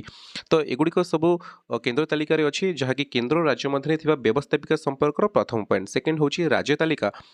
ରାଜ୍ୟ ତାଲିକା ଗୁଡ଼ିକ ହେଉଛି ଯେଉଁ ବିଷୟଗୁଡ଼ିକ ଉପରେ ରାଜ୍ୟ ସରକାରମାନେ ନିୟମ ତିଆରି କରନ୍ତି ଓ ନିଜ ରାଜ୍ୟ ମଧ୍ୟରେ ଲାଗୁ କରନ୍ତି। ଉଦାହରଣତଃ ଶାନ୍ତି ଶୃଙ୍ଖଳା, ପୋଲିସ, କାରାଗାର, ରାଜ୍ୟ ବିଚାରାଳୟ, ଜନସ୍ୱାସ୍ଥ୍ୟ ଓ ପରିମଳ ବ୍ୟବସ୍ଥା, ସ୍ୱାସ୍ଥ୍ୟ କେନ୍ଦ୍ର, ଜଳସେଚନ, କୃଷି ଓ ମତ୍ସ୍ୟ, ଯାତାୟାତ ବ୍ୟବସ୍ଥା ଇତ୍ୟାଦି। ମନେ ରଖିବାକୁ ଚେଷ୍ଟା କରିବେ ଯାହା ଯାହା ଲେଖା ଅଛି ଏଠି, କି କେନ୍ଦ୍ର ତାଲିକାରେ କ'ଣ ଅଛି, ରାଜ୍ୟ ତାଲିକାରେ କ'ଣ ଅଛି ଏବଂ ଯୁଗ୍ମ ତାଲିକାରେ କ'ଣ ଅଛି। କାରଣ ଏକ୍ଜାମରେ 4ଟି ଅପସନ୍ ଦେଇଦେବ, ପଚାରିଦେବ ଆ ଭିତରୁ କେଉଁଟା କେନ୍ଦ୍ର ତାଲିକାରେ ଅଛି, କେଉଁଟା ରାଜ୍ୟ ତାଲିକାରେ ଅଛି ଏବଂ କେଉଁଟା ଯୁଗ୍ମ ତାଲିକାରେ ଅଛି। ତ ଆଶା କରିବେ ଆପଣ ଏହାକୁ ମନେ ରଖିବା ପାଇଁ ଚେଷ୍ଟା କରିବେ। ଆମେ ରାଜ୍ୟ ତାଲିକା ଡିସ୍କସନ୍ କଲେ, ବର୍ତ୍ତମାନ ଡିସ୍କସନ୍ କରିବା ଯୁଗ୍ମ ତାଲିକା ବା କନକରେଣ୍ଟ ଲିଷ୍ଟ। ଯୁଗ୍ମ ତାଲିକାରେ ଥିବା ବିଷୟବସ୍ତୁ ଉଭୟ କେନ୍ଦ୍ର ଓ ରାଜ୍ୟ ସରକାରମାନଙ୍କୁ ନିୟମ ତିଆରି କରିବାରେ ସମାନ କ୍ଷମତା ପ୍ରଦାନ କରାଯାଇଛି, ଯଥା ଫୌଜଦାରୀ ମାମଲା, ବିବାଦ, ଛାଡ଼ପତ୍ର, କୃଷି, ଜମି ବ୍ୟତୀତ ଅନ୍ୟ ସମ୍ପତ୍ତି ହସ୍ତାନ୍ତରଣ, ଅଦାଲତ ମାମଲା, ଜଙ୍ଗଲ, ବନ୍ୟଜନ୍ତୁ ସଂରକ୍ଷଣ, ଜନସଂଖ୍ୟା ନିୟନ୍ତ୍ରଣ, ଶ୍ରମିକ କଲ୍ୟାଣ ଇତ୍ୟାଦି। ତ ଏଗୁଡ଼ିକ ସବୁଗୁଡ଼ିକ ଯୁଗ୍ମ ତାଲିକା। ଆଠୁ ଇମ୍ପୋର୍ଟାଣ୍ଟ ଆଉ ଗୋଟେ ରହିଲା ଏଜୁକେସନ୍ ବା ଶିକ୍ଷା ବି ଯାଉଛି କେଉଁଠି, ଯୁଗ୍ମ ତାଲିକା ବା କନକରେଣ୍ଟ ଲିଷ୍ଟରେ। ମନେ ରଖିବା ପାଇଁ ଚେଷ୍ଟା କରିବେ, ବହୁତ ଇମ୍ପୋର୍ଟାଣ୍ଟ। ତାପରେ ରହିଲା ତିନୋଟି ତାଲିକା ଦେଖିଲେ, କେନ୍ଦ୍ର ତାଲିକା, ରାଜ୍ୟ ତାଲିକା, ଯୁଗ୍ମ ତାଲିକା। ବର୍ତ୍ତମାନ ଅଛି ଆଉ ଗୋଟେ ଅବଶିଷ୍ଟ ତାଲିକା ଅଛି, ଯେଉଁ ତାଲିକାଟି ଯେଉଁ ବିଷୟବସ୍ତୁ କ'ଣ ନା କେନ୍ଦ୍ରରେ ଅଛି, ନା ରାଜ୍ୟରେ ଅଛି, ନା ଯୁଗ୍ମରେ ଅଛି। କେନ୍ଦ୍ର, ରାଜ୍ୟ ଓ ଯୁଗ୍ମ ତାଲିକା ଅନ୍ତର୍ଭୁକ୍ତ ହୋଇନଥିବା ବିଷୟଗୁଡ଼ିକୁ ଅବଶିଷ୍ଟ କ୍ଷମତା କୁହାଯାଏ। ଏହାର କୌଣସି ବିଷୟ ଉପରେ ଆଇନ ପ୍ରଣୟନ କରିବା କେନ୍ଦ୍ର ସରକାରଙ୍କ ଉପରେ ଆବଶ୍ୟକତା ଅନୁଭୂତ ହେଲେ ସେ ଆଇନ ପାର୍ଲାମେଣ୍ଟ ହିଁ ପ୍ରଣୟନ କରିବ। ରାଜ୍ୟ ସରକାରଙ୍କ ଏହା ଉପରେ କୌଣସି ଅଧିକାର ନାହିଁ। ଭାରତ ସମ୍ବିଧାନରେ କ୍ଷମତାଗୁଡ଼ିକ ବିସ୍ତୃତ ବଣ୍ଟନ କରାଯାଇଥିଲେ ମଧ୍ୟ କେନ୍ଦ୍ର ସରକାର କେତେକ କ୍ଷେତ୍ରରେ ରାଜ୍ୟ ତାଲିକାଭୁକ୍ତ ବିଷୟ ଉପରେ ଆଇନ ପ୍ରଣୟନ କରିବାର କ୍ଷମତା ପାଇଛନ୍ତି। ସେଗୁଡ଼ିକ ହେଲା କେଉଁ କେଉଁ ଜାଗାରେ କେନ୍ଦ୍ର ସରକାର ଆଇନ ପ୍ରଣୟନ କରିବାର କ୍ଷମତା ପାଇଛନ୍ତି, ଯଥା ରାଜ୍ୟସଭାରେ ପ୍ରସ୍ତାବ, ଜରୁରୀ ପରିସ୍ଥିତିରେ କେନ୍ଦ୍ର ଆଇନର ଗୁରୁତ୍ୱ, ଆନ୍ତର୍ଜାତିକ ଚୁକ୍ତି। ଦେଖନ୍ତୁ ଆପଣମାନେ ଯଦି ଦେଖିଲେ ଆମେ ଜାଣିଲେ ଯେ ଉଭୟ କେନ୍ଦ୍ର ଓ ରାଜ୍ୟ ସରକାରଙ୍କ ମଧ୍ୟରେ କ୍ଷମତା ବଣ୍ଟନ ଅଛି, କିନ୍ତୁ କିଛି କିଛି ଜାଗାରେ କ୍ଷମତା ବଣ୍ଟନ ହୋଇଥିଲେ ମଧ୍ୟ ଯଦି ରାଜ୍ୟସଭାର ପ୍ରସ୍ତାବ ଯଦି କୌଣସି ରାଜ୍ୟ ଅନୁରୋଧ କରୁଛି, ତ ସେଇ ଜାଗାରେ କେନ୍ଦ୍ର ସରକାର ଆଇନ ତିଆରି କରିପାରି। ଜାତୀୟ ଜରୁରୀକାଳୀନ ପରିସ୍ଥିତିରେ ରାଜ୍ୟ ତାଲିକାଭୁକ୍ତ ହେଲେ ମଧ୍ୟ କେନ୍ଦ୍ର ସରକାରଙ୍କ ଅଧିକାର ଅଛି, ସେ ଆଇନ ଆଣିପାରିବେ ଯଦି କେନ୍ଦ୍ର ଆଇନର ଗୁରୁତ୍ୱ ଉପଲବ୍ଧ କଲେ କିମ୍ବା ଇଣ୍ଟରନ୍ୟାସନାଲ କୌଣସି ଟ୍ରିଟି ହେଉଛି ତା ଦ୍ୱାରା ଯଦି ରାଜ୍ୟର ଭିତରେ ବି କିଛି ଇସ୍ୟୁ ହୁଏ, ତା ଉପରେ କିନ୍ତୁ କେନ୍ଦ୍ର ଆଇନ ତିଆରି କରିପାରିବ। ଓକେ, ଆଉ ରହିଲା କେନ୍ଦ୍ର ରାଜ୍ୟ ମଧ୍ୟରେ ଗୋଟେ କ୍ୱେଶ୍ଚିନ୍ ଆମେ ଓଭର କରିସାରିଛେ ଯେ କେନ୍ଦ୍ର ରାଜ୍ୟ ମଧ୍ୟରେ ଥିବା ବ୍ୟବସ୍ଥାପିକା ସମ୍ପର୍କ। ବର୍ତ୍ତମାନ ଡିସ୍କସନ୍ କରିବା କେନ୍ଦ୍ର ରାଜ୍ୟ ମଧ୍ୟରେ ଥିବା ପ୍ରଶାସନିକ ସମ୍ପର୍କ। ଆଲୋଚନା କରି ଇଏ ଗୋଟେ ବି କ୍ୱେଶ୍ଚିନ୍, ଇମ୍ପୋର୍ଟାଣ୍ଟ କ୍ୱେଶ୍ଚିନ୍, ନିହାତି ଭାବରେ ମନେ ରଖିବା ପାଇଁ ଚେଷ୍ଟା କରିବେ। ଯାହାକୁ ବି PDF ଦରକାର ଅଛି, ଫାଷ୍ଟ ପେଜ୍ରେ ହ୍ୱାଟ୍ସଆପ୍ ନମ୍ବର ଥିଲା, ଲାଷ୍ଟକୁ ବି ମୁଁ ଦେଇଦେବି। ତ ମେସେଜ୍ କରନ୍ତୁ, ଟେଲିଗ୍ରାମ ଗ୍ରୁପକୁ ମୁଁ ମେନସନ୍ କରିଦେବି। ହ୍ୱାଟ୍ସଆପ୍ ହଉ, ଫେସବୁକ୍ ହଉ, ଇନଷ୍ଟା ହଉ, ଯେଉଁଥିରେ ବି ଆପଣ ମୋତେ ମାଗିପାରିବେ, ମୁଁ ଟେଲିଗ୍ରାମରେ ଆପଣଙ୍କୁ ଦେଇପାରିବି PDFଟି। ଓକେ, ପ୍ରଶାସନିକ ସମ୍ପର୍କ କ୍ଷେତ୍ରରେ ମଧ୍ୟ ସମ୍ବିଧାନ କେନ୍ଦ୍ରକୁ ସ୍ୱତନ୍ତ୍ର ପ୍ରାଧାନ୍ୟ ଦେଇଛି। ପ୍ରତ୍ୟେକ ରାଜ୍ୟରେ ନିଜର ସରକାର ହିଁ ପ୍ରଶାସନ ରହିଛି ଏବଂ ରାଜ୍ୟଗୁଡ଼ିକ ରାଜ୍ୟ ତାଲିକାଭୁକ୍ତ ବିଷୟବସ୍ତୁକୁ ନେଇ ନିଜ ନିଜର ଆଇନ ପ୍ରଣୟନ କରି ଶାସନ କରିଥାନ୍ତି। ନିଃସନ୍ଦେହରେ ଏହା କୁହାଯାଇପାରେ ଯେ କେନ୍ଦ୍ର ପ୍ରଶାସନିକ କ୍ଷେତ୍ରରେ କେନ୍ଦ୍ର ତାଲିକା ଓ ଅବଶିଷ୍ଟ ବିଷୟବସ୍ତୁ ଉପରେ ନିଜର କ୍ଷମତା ଜାହିର କରିବା ସଙ୍ଗେ ସଙ୍ଗେ ଯୁଗ୍ମ ତାଲିକାଭୁକ୍ତ ବିଷୟବସ୍ତୁଗୁଡ଼ିକ ମଧ୍ୟ ରାଜ୍ୟଠାରୁ ଅଧିକ ପ୍ରଭାବଶାଳୀ ହୋଇଥାଏ। କେନ୍ଦ୍ର ଓ ରାଜ୍ୟ ମଧ୍ୟରେ ପ୍ରଶାସନିକ ସମ୍ପର୍କ ଆମ ସମ୍ବିଧାନର ଭାଗ ଏକାଦଶର ଦ୍ୱିତୀୟ ପରିଚ୍ଛେଦରେ ସ୍ପଷ୍ଟ ଭାବେ ବର୍ଣ୍ଣିତ। ଆମେ ଡିସ୍କସନ୍ କରିସାରିଛେ କେନ୍ଦ୍ର ଓ ରାଜ୍ୟ ମଧ୍ୟରେ ଥିବା ବ୍ୟବସ୍ଥାପିକା ସମ୍ପର୍କରେ। ଏବେ ଡିସ୍କସନ୍ କରିଛେ କେନ୍ଦ୍ର ଓ ରାଜ୍ୟ ମଧ୍ୟରେ ଥିବା ପ୍ରଶାସନିକ ସମ୍ପର୍କ ଉପରେ। ଓକେ, ପ୍ରଶାସନିକ ସମ୍ପର୍କରେ ପ୍ରଥମେ ହେଉଛି ରାଜ୍ୟପାଳଙ୍କ ନିଯୁକ୍ତି। ରାଜ୍ୟର ମୁଖ୍ୟ ରାଜ୍ୟପାଳ ରାଷ୍ଟ୍ରପତିଙ୍କ ଦ୍ୱାରା ନିଯୁକ୍ତ।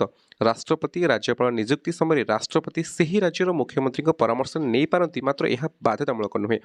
ରାଜ୍ୟପାଳ ଉଭୟ କେନ୍ଦ୍ରର ପ୍ରତିନିଧି ଓ ରାଜ୍ୟର ମୁଖ୍ୟ। ରାଷ୍ଟ୍ରପତି ଶାସନ ସମୟରେ ସେ ରାଜ୍ୟର ମୁଖ୍ୟ ଭାବେ କାର୍ଯ୍ୟ କରନ୍ତି। ଗୋଟେ କଥା ଏଇଠି ମନେ ରଖିବାକୁ ପଡ଼ିବ କି ଯେତେବେଳେ ରାଜ୍ୟରେ ଯଦି ଜାତୀୟ ଜରୁରୀକାଳୀନ ପରିସ୍ଥିତି ବା ଷ୍ଟେଟ୍ ଏମର୍ଜେନ୍ସି ଜାରି ହେଉଛି, ସେହି ଟାଇମ୍ରେ ରାଜ୍ୟର ମୁଖ୍ୟ କିଏ? ସେ ଟାଇମ୍ରେ ରାଜ୍ୟର ମୁଖ୍ୟ ରାଜ୍ୟପାଳ, ନା କି ମୁଖ୍ୟମନ୍ତ୍ରୀ। ସେଇ ଟାଇମ୍ରେ ମନେ ରଖିବେ ରାଜ୍ୟର ମୁଖ୍ୟ ତ ଏମିତି, କିନ୍ତୁ ସେତେବେଳେ ଯେତେବେଳେ ଜରୁରୀକାଳୀନ ପରିସ୍ଥିତି ଜାରି ହେଇଛି ଧାରା 352 ଅଣ୍ଡରରେ, ସେତେବେଳେ ମଧ୍ୟ ରାଷ୍ଟ୍ରପତି ଶାସନ ଜାରି ହେଇଛି। ସେ ଟାଇମରେ ମୁଖ୍ୟମନ୍ତ୍ରୀ ନୁହନ୍ତି, ଗଭର୍ଣ୍ଣର ବା ରାଜ୍ୟପାଳ ହେଉଛନ୍ତି ରାଜ୍ୟର ମୁଖ୍ୟ। ସେକେଣ୍ଡ ଅଛି ରାଜ୍ୟମାନଙ୍କ ଆନୁଗତ୍ୟ ଓ କେନ୍ଦ୍ରର ନିୟନ୍ତ୍ରଣ। ସମ୍ବିଧାନ ଧାରା 25 ଅନୁଯାୟୀ ପ୍ରତ୍ୟେକ ରାଜ୍ୟର ପ୍ରଶାସନିକ କ୍ଷମତା କେନ୍ଦ୍ର ଆଇନ ସହମତିରେ ପରିଚାଳିତ ହେବା ଦରକାର। ଧାରା 257 ଅନୁଯାୟୀ କୌଣସି ରାଜ୍ୟର ପ୍ରଶାସନିକ କ୍ଷମତା କେନ୍ଦ୍ର ପ୍ରଶାସନିକ କ୍ଷମତାକୁ ବିରୁଦ୍ଧାଚରଣ କରିପାରିବ ନାହିଁ। ସମୟାନୁକ୍ରମେ କେନ୍ଦ୍ର ଏହି ଦିଗରେ ରାଜ୍ୟମାନଙ୍କୁ ନିର୍ଦ୍ଦେଶ ଦେଇପାରେ। ତୃତୀୟରେ ଅଛି କେନ୍ଦ୍ରକୁ ରାଜ୍ୟମାନଙ୍କ କ୍ଷମତା ଅର୍ପଣ। ରାଜ୍ୟ ସରକାରଙ୍କ ସହମତି କ୍ରମେ ରାଷ୍ଟ୍ରପତି ରାଜ୍ୟର ପ୍ରଶାସନିକ କ୍ଷମତା ସର୍ତ୍ତ କିମ୍ବା ବିନା ସର୍ତ୍ତରେ କେନ୍ଦ୍ରକୁ ହସ୍ତାନ୍ତର କରିପାରନ୍ତି। ଚତୁର୍ଥ ପଏଣ୍ଟ ହେଉଛି ଆନ୍ତଃରାଜ୍ୟ ନଦୀଜଳ ବିବାଦ। ଧାରା 262 ଅନୁଯାୟୀ କେନ୍ଦ୍ର ସରକାର ଆନ୍ତଃରାଜ୍ୟ ନଦୀଜଳ ବ୍ୟବହାର ଓ ବଣ୍ଟନ ବିବାଦର ସମାଧାନ ହୋଇଥାଏ। ସେଭଳି ପଞ୍ଚମରେ ଦେଖିବା ରାଜ୍ୟରେ ଥିବା କେନ୍ଦ୍ରୀୟ ସମ୍ପତ୍ତିର ସୁରକ୍ଷା। ରାଜ୍ୟରେ ଥିବା କେନ୍ଦ୍ରୀୟ ସମ୍ପତ୍ତିର ସୁରକ୍ଷା, ରାଜ୍ୟରେ ଯେକୌଣସି ଧର ଯେଉଁ ମ୍ୟୁଜିୟମ୍ ହେଉଛି ବା ଯେମିତି ମ୍ୟୁଜିୟମ୍ ହେଉ କି କୌଣସି ହେରିଟେଜ୍ ସାଇଟ୍ ଅଛି, ଧର ସେମିତି ଆମର ଏକ୍ଜାମ୍ପଲ୍ ନେଇପାରିବା ଭିତରକନିକା ହେଉ, ଲିଙ୍ଗରାଜ ଟେମ୍ପଲ୍ ହେଉ, କୋଣାର୍କ ଟେମ୍ପଲ୍ ହେଉ, ରାଜ୍ୟରେ ଥିଲେ ମଧ୍ୟ ଏଗୁଡ଼ିକ କେନ୍ଦ୍ର ସରକାରଙ୍କ ଦାୟିତ୍ୱ। ରାଜ୍ୟରେ ଥିବା କେନ୍ଦ୍ରୀୟ ସମ୍ପତ୍ତିର ସୁରକ୍ଷା କରିବା ପ୍ରତ୍ୟେକ ରାଜ୍ୟ ସରକାରଙ୍କ ଦାୟିତ୍ୱ। ଏଥିପାଇଁ କେନ୍ଦ୍ର ସରକାର ଯେକୌଣସି ରାଜ୍ୟରେ କେନ୍ଦ୍ରୀୟ ପୋଲିସ ଆରକ୍ଷୀ କିମ୍ବା ଅର୍ଦ୍ଧସାମରିକ ବାହିନୀ ନିଯୁକ୍ତି କରିପାରନ୍ତି। ଷଷ୍ଠ ହେଉଛି ସର୍ବଭାରତୀୟ ବୃତ୍ତି ସୃଷ୍ଟି ଓ ଉଚ୍ଛେଦ। ଧାରା 312 ଅନୁଯାୟୀ ସର୍ବଭାରତୀୟ ବୃତ୍ତି ନୂତନ ଭାବେ ସୃଷ୍ଟି କରିବା କିମ୍ବା ଉଚ୍ଛେଦ କରିବା କ୍ଷମତା ରାଜ୍ୟସଭାକୁ ନ୍ୟସ୍ତ କରାଯାଇଛି। ଭେରି ଭେରି ଇମ୍ପୋର୍ଟାଣ୍ଟ, ମନେ ରଖିବେ ଯେ ନୂଆ ଯଦି ସର୍ବଭାରତୀୟ, ଯେମିତି ଆମର ଆଗରୁ IPS ଅଛି, IAS ଅଛି, ଯେଉଁଟା ସର୍ବଭାରତୀୟ ହୋଲ୍ ଇଣ୍ଡିଆରେ, ତ ଏଇଭଳି ଆଉ କିଛି ପୋଷ୍ଟ କ୍ରିଏଟ୍ କରିବା ଆକ୍ଚୁଆଲି ଆର ଦାୟିତ୍ୱ କାହାର, ନା ପ୍ରେସିଡେଣ୍ଟଙ୍କର, ନା ଲୋକସଭାର, ନା କାହାର ଅଛି ପ୍ରଧାନମନ୍ତ୍ରୀ, ନା ରାଷ୍ଟ୍ରପତି, କେବଳ ରାଜ୍ୟସଭାର ଏଇ ଆଇନ ମାନେ ରାଜ୍ୟସଭା ପାଖରେ ଏଇ କ୍ଷମତା ଅଛି। ରାଜ୍ୟସଭାର 2/3 ସଭ୍ୟଙ୍କ ସହମତି ଅନୁଯାୟୀ ଉପରୋକ୍ତ ଦିଗରେ କାର୍ଯ୍ୟକ୍ରମ ଗ୍ରହଣ କରାଯାଇପାରେ। ସପ୍ତମଟି ହେଉଛି ରାଜ୍ୟ ଜରୁରୀକାଳୀନ ପରିସ୍ଥିତି। ଧାରା 356 ଅନୁଯାୟୀ ରାଷ୍ଟ୍ରପତି ନିଜେ କିମ୍ବା କୌଣସି ରାଜ୍ୟର ସୂଚନା କ୍ରମେ ସେହି ରାଜ୍ୟରେ ଜରୁରୀକାଳୀନ ପରିସ୍ଥିତି ଘୋଷଣା କରିପାରନ୍ତି। ଏହି ସମୟରେ ରାଜ୍ୟ କାର୍ଯ୍ୟପାଳିକା ନିଜ କ୍ଷମତା ହରାଇଥାଏ। ରାଜ୍ୟ ପ୍ରଶାସନ ରାଷ୍ଟ୍ରପତିଙ୍କ ନିୟନ୍ତ୍ରଣକୁ ଆସିଥାଏ। ଏହି ସମୟରେ ରାଜ୍ୟପାଳ ରାଜ୍ୟର ପ୍ରଶାସନିକ ମୁଖ୍ୟ ଭାବେ କାର୍ଯ୍ୟ କରିଥାନ୍ତି। ଅଷ୍ଟମରେ ଦେଖିବା କେନ୍ଦ୍ର ଦ୍ୱାରା ରାଜ୍ୟମାନଙ୍କ ସୁରକ୍ଷା। ଧାରା 355 ଅନୁଯାୟୀ ପ୍ରତ୍ୟେକ ରାଜ୍ୟକୁ ବାହ୍ୟ ଶତ୍ରୁ ଆକ୍ରମଣରୁ ରକ୍ଷା କରିବା ଓ ଆନ୍ତଃ ବିଶୃଙ୍ଖଳାରୁ ସୁରକ୍ଷା ଦେବା କେନ୍ଦ୍ରର ଦାୟିତ୍ୱ। କେଉଁ ଧାରା ଅନୁସାରେ? 355 ଧାରାରେ ଲେଖା ଅଛି, ଯଦି କୌଣସି ରାଜ୍ୟକୁ କୌଣସି ଫରେନ୍ କଣ୍ଟ୍ରିର ଆଟାକ୍ ହେଲା, ସପୋଜ ଆମର ଯେଉଁ ବର୍ଡର କଣ୍ଟ୍ରି ଅଛି, ସପୋଜ ୱେଷ୍ଟବେଙ୍ଗଲ ପାଖରେ ବାଂଲାଦେଶ ଅଛି, ସିକିମ୍ ମଣିପୁର ପାଖରେ ମିଆଁମାର ଅଛି, ରାଜସ୍ଥାନ ହେଉ, ପଞ୍ଜାବ ହେଉ, ପାକିସ୍ତାନ ଅଛି, ଯଦି ସେମିତି ତାମିଲନାଡୁ ପାଖରେ ଶ୍ରୀଲଙ୍କା ଅଛି, ଯଦି କୌଣସି ଫରେନ୍ କଣ୍ଟ୍ରି ଆମ ରାଜ୍ୟକୁ ଆକ୍ରମଣ କରନ୍ତି, ତାହେଲେ ଧାରା 355 ଅନୁଯାୟୀ କେନ୍ଦ୍ର ସରକାରଙ୍କ ଦାୟିତ୍ୱ ସବୁ ରାଜ୍ୟର ସୁରକ୍ଷା କରିବା। ସେଭଳି 9ରେ ଅଛି ମୁଖ୍ୟମନ୍ତ୍ରୀଙ୍କ ବିରୁଦ୍ଧରେ ତଦନ୍ତ କମିଶନ ନିଯୁକ୍ତି କରିବା। ଯେକୌଣସି ରାଜ୍ୟର ମୁଖ୍ୟମନ୍ତ୍ରୀଙ୍କ ବିରୁଦ୍ଧରେ ତଦନ୍ତ କମିଶନ ନିଯୁକ୍ତି କରିବା କେନ୍ଦ୍ର ସରକାରଙ୍କ ଅନ୍ୟ ଏକ ମୁଖ୍ୟ ପ୍ରଶାସନିକ କ୍ଷମତା। ତ ଏ ଥିଲା ଆମେ ଡିସ୍କସନ୍ କଲେ କେନ୍ଦ୍ର ଓ ରାଜ୍ୟ ସରକାରଙ୍କ ମଧ୍ୟରେ ଥିବା ପ୍ରଶାସନିକ କ୍ଷମତା। ବର୍ତ୍ତମାନ ଶେଷ ଯେଉଁ ଲଙ୍ଗ୍ ଟାଇପ୍ଟା ଅଛି ଡିସ୍କସନ୍ କରିବା କେନ୍ଦ୍ର ଓ ରାଜ୍ୟ ମଧ୍ୟରେ ଥିବା ଆର୍ଥିକ ସମ୍ପର୍କରେ ଆଲୋଚନା। ଆର୍ଥିକ ସମ୍ପର୍କ କ'ଣ ରହିଛି, ଫିନାନ୍ସିଆଲ ରିଲେସନ୍ କ'ଣ ରହିଛି କେନ୍ଦ୍ର ଆଉ ରାଜ୍ୟ ସରକାରଙ୍କ ମଧ୍ୟରେ, ସେଇଟା ଡିସ୍କସନ୍ କରିବା। ଭାରତୀୟ ସମ୍ବିଧାନର ଭାଗ 12ରେ ଅଧ୍ୟାୟର 1ରେ କେନ୍ଦ୍ର ଓ ରାଜ୍ୟ ମଧ୍ୟରେ ଆର୍ଥିକ ସମ୍ପର୍କ ବର୍ଣ୍ଣିତ ଅଛି। ଏହି ଆର୍ଥିକ ସମ୍ପର୍କ ମୁଖ୍ୟତଃ ରାଜସ୍ୱ ବଣ୍ଟନ ସମ୍ବନ୍ଧରେ ସୂଚନା ଦିଏ। ପ୍ରଥମ ହେଉଛି କେନ୍ଦ୍ର ଦ୍ୱାରା ଧାର୍ଯ୍ୟ କର ଓ ବିଭିନ୍ନ ଶୁଳ୍କ। ସମ୍ବିଧାନ ଦ୍ୱାରା ପ୍ରଦତ୍ତ କେତେଗୁଡ଼ିଏ ବିଷୟ ଯାହା ସମ୍ପୂର୍ଣ୍ଣ ଭାବେ କେନ୍ଦ୍ର ନିମିତ୍ତ ଉଦ୍ଦିଷ୍ଟ ଅଟେ। ଉଦାହରଣ ସ୍ୱରୂପ ଆମଦାନୀ ଓ ରପ୍ତାନି ଶୁଳ୍କ, ଆୟକର, ଉତ୍ପାଦନ କର, ଅବକାରୀ ଓ କେନ୍ଦ୍ର ତାଲିକାଭୁକ୍ତ ଯେକୌଣସି ବିଷୟବସ୍ତୁ। ସେକେଣ୍ଡ, ରାଜ୍ୟମାନଙ୍କ ଦ୍ୱାରା ଧାର୍ଯ୍ୟ ବ୍ୟବହୃତ କର ଓ ଶୁଳ୍କ, ଭୂ ସମ୍ପତ୍ତି କର, ଭୂ ରାଜସ୍ୱ, ଦସ୍ତାବିଜ ଶୁଳ୍କ, ଉତ୍ତରାଧିକାରୀ ଶୁଳ୍କ ଇତ୍ୟାଦି କେନ୍ଦ୍ର ତାଲିକାଭୁକ୍ତ ନୁହେଁ। ଏଗୁଡ଼ିକ ସମ୍ପୂର୍ଣ୍ଣ ରାଜ୍ୟ ସରକାରଙ୍କ ଅଧୀନସ୍ଥ ଅଟେ। ତ କେଉଁ କେଉଁ ଟ୍ୟାକ୍ସ ରାଜ୍ୟ ସରକାର ନେଇପାରିବେ, କେଉଁ କେଉଁ ଟ୍ୟାକ୍ସ କେନ୍ଦ୍ର ସରକାର ନେଇପାରିବେ, ଏଇଟା ହେଉଛି କେନ୍ଦ୍ର ରାଜ୍ୟ ମଧ୍ୟରେ ଥିବା ଆର୍ଥିକ ସମ୍ପର୍କରେ। 3 ନମ୍ବରରେ ଅଛି କେନ୍ଦ୍ର ଦ୍ୱାରା ଧାର୍ଯ୍ୟ କର ଯାହା ରାଜ୍ୟ ଦ୍ୱାରା ସଂଗୃହୀତ ଓ ବ୍ୟବହୃତ। ଚିଠା ଅଦଳ ବଦଳ, ଧାର ଦେବା, ଆଦେଶପତ୍ର, ଋଣପତ୍ର, ବୀମା ଚୁକ୍ତିପତ୍ର, ଭାଗ ହସ୍ତାନ୍ତର, ଔଷଧ, ପ୍ରସାଧନ ସାମଗ୍ରୀ ପ୍ରସ୍ତୁତ କ୍ଷେତ୍ରରେ ବ୍ୟବହାର ହେଉଥିବା ଅଫିମ ଇତ୍ୟାଦି ନିଶାଦ୍ରବ୍ୟ ଉପରେ ଅବକାରୀ ଶୁଳ୍କ ଇତ୍ୟାଦି କେନ୍ଦ୍ର ଟ୍ୟାକ୍ସ ବସାଇବ, କିନ୍ତୁ ରାଜ୍ୟ କଲେକ୍ଟ କରିବ ଏବଂ ରାଜ୍ୟ ମଧ୍ୟ ବ୍ୟବହାର କରିବ। ସେଭଳି କେନ୍ଦ୍ର ଦ୍ୱାରା ନିର୍ଦ୍ଧାରିତ ଓ ସଂଗୃହୀତ ଯାହା ରାଜ୍ୟଗୁଡ଼ିକୁ ପ୍ରଦତ୍ତ ରେଳପଥ, ଜଳପଥ, ଆକାଶପଥ ଦ୍ୱାରା ସଂଗୃହୀତ ଯାତ୍ରୀ ଓ ମାଲ ପରିବହନ କର, କୃଷି ବ୍ୟତୀତ ଅନ୍ୟ ସ୍ଥାବର ସମ୍ପତ୍ତିରୁ ସଂଗୃହୀତ କର ଇତ୍ୟାଦି କେନ୍ଦ୍ର ଦ୍ୱାରା ନିର୍ଦ୍ଧାରିତ ଓ ସଂଗୃହୀତ ଯାହା କିନ୍ତୁ ରାଜ୍ୟଗୁଡ଼ିକୁ ରାଜ୍ୟଗୁଡ଼ିକ ପ୍ରଦାନ କରାଯାଏ। ପଞ୍ଚମରେ ହେଉଛି କେନ୍ଦ୍ର ଦ୍ୱାରା ଧାର୍ଯ୍ୟ ଓ ସଂଗୃହୀତ କର ଯାହା କେନ୍ଦ୍ର ରାଜ୍ୟ ମଧ୍ୟରେ ଆବଣ୍ଟିତ। କୃଷି କର ବ୍ୟତୀତ ଅନ୍ୟ ଯେକୌଣସି ଆୟକର, ଔଷଧ, ପ୍ରସାଧନୀ ସାମଗ୍ରୀ ପ୍ରସ୍ତୁତି ଇତ୍ୟାଦି ଅବକାରୀ କର, ଏଗୁଡ଼ିକ କେନ୍ଦ୍ର ଦ୍ୱାରା ଡିସାଇଡ୍ ହେବ, କିନ୍ତୁ କଲେକ୍ସନ୍ ବି କେନ୍ଦ୍ର କରିବ, କିନ୍ତୁ ଡିଭାଇଡ୍ ହେବ କାହା ମଧ୍ୟରେ, କେନ୍ଦ୍ର ରାଜ୍ୟ ମଧ୍ୟରେ। ଏକ୍ଜାମ୍ପଲ୍ ଆପଣ GST ନେଇପାରନ୍ତି। ସେଭଳି ରାଜ୍ୟଗୁଡ଼ିକୁ କେନ୍ଦ୍ରୀୟ ଅନୁଦାନ, ରାଜ୍ୟଗୁଡ଼ିକ ନିଜ संगृहीत राजस्व आवश्यक खर्चर चाहिदा मेटाई पारती नहीं से संविधान अभावी राज्यगुड़िक केन्द्र द्वारा अनुदान प्रदान व्यवस्था रही। उक्त अनुदान राशि केन्द्र द्वारा निर्धारित 7 नंबर अच्छे अर्थ आयोग आमर अच्छी जो फाइनेंशियल कमिशन मन रखिए धारा 280 लिखा जाए फाइनेंस कमिशन जहाँ को राष्ट्रपति नियुक्त करती धारा 280 संविधान धारा 280 अनुଯାयी राष्ट्रपति प्रति 5 वर्ष थे अर्थ आयोग नियुक्त करती। यही आयोग केन्द्र और राज्य मध्य विभिन्न आय और कर बंटन निमंते सुपारिश करती। से भली आर्थिक जरुरीकालीन परिस्थिति संविधान धारा 360 अनुଯାयी आर्थिक जरुरीकालीन परिस्थिति समय राष्ट्रपति केन्द्र राज्य मध्य अनुदान और राजस्व बंटन व्यवस्था को बातिल करती। तो ये आम डिस्कसन कले केन्द्र और राज्य मध्य व्यवस्थापिक प्रशासनिक और आर्थिक संपर्क में। तो उपरोक्त आलोचना सुस्पष्ट जे केन्द्र और राज्य मध्य आर्थिक संपर्क क्षेत्र में केन्द्र एक प्रमुख और प्रभावशाली भूमिका ग्रहण करता है जहाँकि ऐकिक राष्ट्र चिंताधारार अनुपूरक। तो धन्यवाद आपण मानक समस्त एते समय धरिक वीडियो देखिबारु। जदि आपनको वीडियो भल लागिछ त निहात भाबे लाइक करंतु, कमेंट करंतु, शेयर करंतु। आ जदि चैनल को एपर्यंत सब्सक्राइब करना तो चैनल को निहात भाबे सब्सक्राइब करंतु। आ मो सहित जोड़ी हेबा पई फेसबुक, इंस्टा, मेल आईडी जेकोसी समय भी आप मते कंटाक्ट करेंगे। कौन से डाउट थे जदि भी पीडीएफ दरकार निहात भाबे मेसेज करेंगे, पीडीएफ सेंड करदेवि। फर्स्ट पेज रे व्हाट्सएप नंबर अच्छी आप व्हाट्सएप रे मते मेसेज करेंगे। धन्यवाद।